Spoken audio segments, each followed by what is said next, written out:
গতকালের মধ্যরাতে আপনারা জানেন যে প্রথম সাপ্লিমেন্টারি লিস্ট প্রকাশিত হয়েছে, আর সেখানে কতজনের নাম তালিকায় উঠল এবং কতজনের নাম বাদ গেল তা কিন্তু এখনো স্পষ্ট নয়, তা নিয়ে ধোঁয়াশা রয়েছে। জানি আজকে মুখ্যমন্ত্রী প্রশ্ন তুলেছেন এবং একই সঙ্গে নির্বাচন কমিশনের উদ্দেশ্যে তিনি বলেছেন যে জাতীয় নির্বাচন কমিশন নিরপেক্ষ নয়, কমিশনের ডেটার হেডে বিজেপি স্ট্যাম্প। বোঝাই যাচ্ছে কমিশন কাদের কথায় চলছে। ঝুলি থেকে বেড়াল বেরিয়ে পড়েছে, আক্রমণ করেন মমতা বন্দ্যোপাধ্যায়।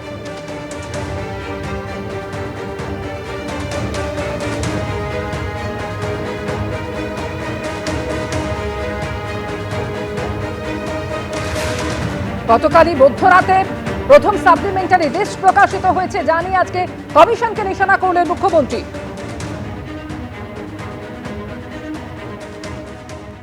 এই ইলেকশন কমিশন যে নিরপেক্ষ নয়, আমি তার একটা প্রমাণ আপনাদের দেখাতে চাই।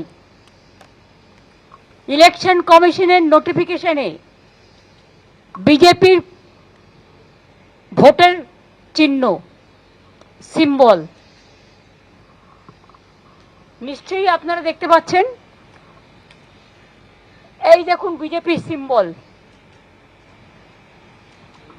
একটা ইলেকশন কমিশন তাহলে কার ইশারায় চলছে, কার কথায় চলছে?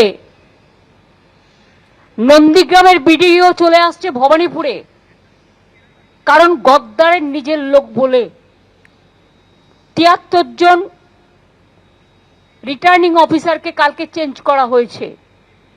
এর আগে চিফ সেক্রেটারি থেকে, হোম সেক্রেটারি থেকে, ডিজি থেকে, সিপি থেকে প্রায় ৬০-৭০ জন আইএস আইপিএসকে বাংলায় যারা কাজ করে বাইরে পাঠিয়ে দেওয়া হয়েছে। এবং কখনো কখনো বলে না ঠাকুর ঘরে কে, আমি তো কলা খাইনি। and now the cat is out of the bag. Election কমিশনের নোটিফিকেশনে বিজেপির চিহ্ন। তো ব্যাকডোর থেকে খেলছেন কেন? সামনাসামনি খেলুন। সবাই তো বুঝতে পারছে তারা মানুষের গণতান্ত্রিক অধিকার কেড়ে নিতে চায়, এবং এটা তার সবচেয়ে প্রমাণ। এটি it is not for Kerala, এখানে লেখা আছে কিন্তু ওপরে অল স্টেটস অ্যান্ড ইউটিজ। মানেটা কি? ক্লারিক্যাল মিস্টেক বললে হয়ে যাবে? হ্যাঁ, এটা ক্লারিক্যাল মিস্টেক না, এটা political intention, deliberate attempt,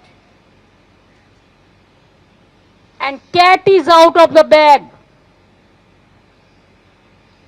Now I will request all the political parties together, let us fight against the one-sided dictatorship, autocracy, and one political party ruled government and their agencies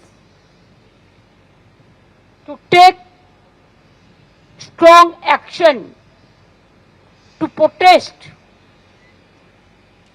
and to see that election must be free and fair. ABP Ananda এগিয়ে থাকে, এগিয়ে রাখে।